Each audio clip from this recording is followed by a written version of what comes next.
வணக்கம். உங்கள் ஜோதிடர் கணேஷ்.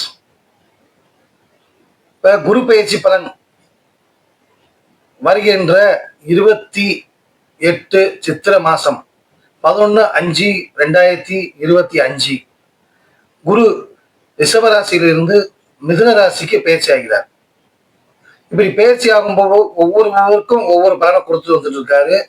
இப்ப ரிஷபத்துல இருந்து நம்ம மிதுனத்துக்கு போகும்போது ஒவ்வொரு ராசிக்காரங்களுக்கும் என்னென்ன பலன், என்னென்ன பரிகாரம், என்னென்ன நன்மை தீமை என்று பார்ப்போம்.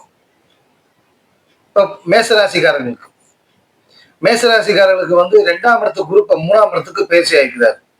அப்படி பயிற்சி ஆகும்போது உங்களுக்கு சில முடியாத வேலைகள் பூராமே வந்து இந்த வருடம் வந்து உங்களுக்கு கார்த்திகை மாசத்துக்குள்ளேயே பூர்த்தி ஆகும். ஏன்னா கார்த்திகையில அதிசாரம் வாங்கி போகும்போது உங்களுக்கு வந்து குரு வந்து அதுக்குள்ளேயும் உங்களுக்கு வந்து மேசராசிக்காரர்களுக்கு நன்மை செய்யக்கூடிய வாய்ப்புகள் உண்டு. குரு 3ஆம் இடத்தை பார்க்கும்போது ஒரு நன்மையும், 3ஆம் இடத்துல இருக்கும்போது ஒரு நன்மையும் செய்யும்.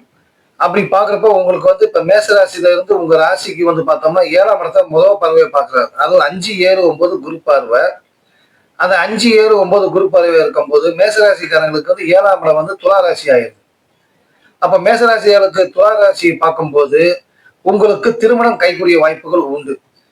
இப்ப ரொம்ப நாளா வந்து நீங்க வந்து திருமணம் பார்த்துட்டு இருக்கீங்க, வரன் அமையல, ஆணுக்கும் சரி பெண்ணுக்கும் சரி அப்படின்னு பார்க்கும்போது உங்களுக்கு இந்த குரு பயிற்சியில இருந்து உங்களுக்கு வந்து யோகம் உண்டாகும். அதை வந்து சித்திரை 28க்கு அப்புறம் வைகாசி மாசம் முடிவு பண்ணி ஐப்பசியிலேயோ கார்த்திகையிலேயோ திருமணம் செய்யும் யோகம் மேசராசிக்காரங்களுக்கு உண்டு. இப்ப குரு வந்து ஒவ்வொரு ராசியும் இருக்கிற இடத்துல இருந்து பார்வை பலனும் நம்ம சொல்ல வேண்டி வரும். அப்படி பார்வை பலன் சொல்லும்போது மேசராசிக்காரர்களுக்கு உங்களுக்கு 9ஆம் இடத்தை பார்க்கிறார். 9ஆம் இடத்தை பார்வையிடும் போது அது வந்து மேசராசியில தனுசு ராசி 9ஆம் பார்வையா குரு பார்வை இருக்கு. அப்ப குரு வந்து 7ஆம் பார்வையை பார்க்கிறார். உங்களிடம் 9ஆம் ஸ்தானம் ஆகிப்போகுது. அப்ப தனுசு ராசிக்காரர்களுக்கு நன்மையா தீமையான்னு பார்த்தா அது தனுசு ராசிக்காரர்களுக்கு பார்க்கும்போது பார்ப்போம். இப்ப மேசராசி 9ஆம் இடம் ஆகிய தனுசு ராசிக்கு குரு பார்வை செலுத்துறதுனால பூர்வீக சொத்து ஏதாச்சும் இருந்தா உங்களுக்கு கிடைக்கும்.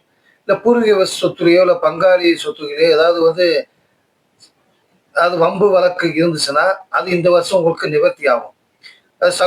சகோதரி கேஸ் போட்டிருக்காங்க, வழக்கு போட்டிருக்காங்க, இது எப்ப ஜெயிக்க முடியும் அப்படின்னா மேசராசிக்காரங்களுக்கு இந்த வருஷம் கண்டிப்பா ஒரு தீர்ப்பு வந்து உங்களுக்கு சொத்துக்கள் கிடைக்கக்கூடிய வாய்ப்புகள் உண்டு. அதே போல வந்து குருவும் லாபஸ்தானத்தை பார்வை செலுத்தினால உங்களுக்கு லாபமும் கிடைக்கக்கூடிய வாய்ப்புகள் உண்டு. இந்த மாதிரி சொத்து உங்களுக்கு வந்து பூர்வீக சொத்து கிடைச்ச உடனே நீங்க வந்து அது உடனே சேல்ஸ் பண்ணிடுங்க. ஏன்னா உங்களுக்கு வந்து சனி வந்து உங்களுக்கு வந்து விரயமாக வரப்போறதுனால உங்களுக்கு வந்து அந்த சொத்துக்கள் இருந்தாலும் சரி இருக்கிற இடத்த வாங்கி வேற இடத்த வாங்கிடுங்க. கிடைக்கக்கூடிய சொத்துக்கள் நீங்க கையில வைக்கக்கூடாதுங்கிற ஒரு யோகம் இந்த மேசராசிக்காரங்களுக்கு இந்த குரு பயிற்சினால உங்களுக்கு உண்டாயிருக்கு. ஏன்னா சனி விரயத்துல வரப்போறாது. ஆனா அடுத்த வருஷம் தான் அது வரப்போறாது. 2026 சனி பயிற்சி நடக்கும்போது உங்களுக்கு 7 விரைய ஆரம்பிக்கும். அப்படி விரைய ஆரம்பிக்கும் போது சில விரயங்கள் உண்டாகும். அதனால நம்ம வந்து ஆரம்பத்திலேயே இருந்து நிலப்புலங்கள் வாங்கி கொடுத்து அல்லது ஆடை ஆபரணங்கள் வாங்கி கொடுத்ததுனாலும் சரி அந்த காசு வந்து நீங்க வச்சுக்க கூடாது. அந்த மாதிரி யோகத்துல தான் உங்களுக்கு வந்து இருக்கும்.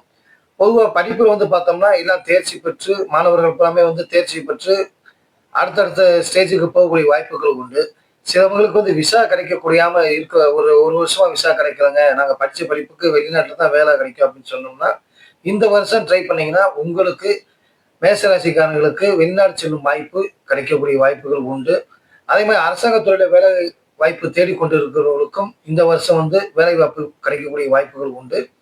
கொஞ்சம் முயற்சி பண்ணாலுமே வந்து 3வது ரேங்க்லோ 2வது ரேங்க்லோ வந்து உங்களுக்கு தேர்ச்சி பெற்று அரசாங்க வேலைத்துறையில போகக்கூடிய வாய்ப்புகள் உண்டு. பொதுவாகவே மேசராசிக்காரங்களுக்கு வந்து சென்ட்ரல் கவர்மெண்ட் சம்பந்தப்பட்ட மத்திய அரசு சம்பந்தப்பட்ட பணி கிடைக்கக்கூடிய வாய்ப்புகள் எல்லாத்துக்கும் நம்ம ஜாதகம் பார்க்குறவங்களுக்கு பூராமே சில ராசிக்காரர்களுக்கு அந்த கட்டத்தை வச்சு நம்ம சொல்லிட்டு இருக்கும்போது மேசராசிக்காரங்களுக்கு பூராமே வந்து ரயில்வே, தபால், இராணுவத்துறையில வேலை கிடைக்கும்னு சொல்றாங்க. அதே போல வந்து நீங்க ட்ரை பண்ணீங்கன்னா உங்களுக்கு கிடைக்கும். ஏன்னா அங்க செவ்வாய் வந்து ஆட்சியா இருக்கனால அந்த யோகம் உண்டாகக்கூடிய வாய்ப்புகள் உண்டு. மேலும் நம்ம இந்த ராசிக்காரங்களுக்கு வந்து பரிகாரம் பார்த்தோம்னா உங்களுக்கு மேசத்துல இருந்து நம்ம ராசிக்காரங்களுக்கு வந்து குரு வந்து 3ஆம் இடத்துக்கு போயிருக்காரு. அப்ப புதன் வீட்டுல தான் இருந்திருக்காரு. நன்மையை செஞ்சாலும் நம்ம வந்து வாரத்துக்கோ ஒரு மாசத்துக்கோ ஒரு பரிகாரம் செஞ்சுட்டு வந்தீங்கன்னா உங்களுக்கு இந்த குரு நன்மை செய்யக்கூடிய வாய்ப்புகள் நிறைய உண்டாகும். அது ஒவ்வொரு பௌர்ணமிக்கும் பெருமாள் கோயில்ல போய் துளசி அர்ச்சனை செஞ்சு உங்க நட்சத்திர பேருக்கு நீங்க அர்ச்சனை பண்ணிக்கிட்டீங்கன்னா இந்த வருடம் பூராமே உங்களுக்கு நன்மை குறிக்கக்கூடிய வாய்ப்புகள் உண்டு. நன்றி, வணக்கம்.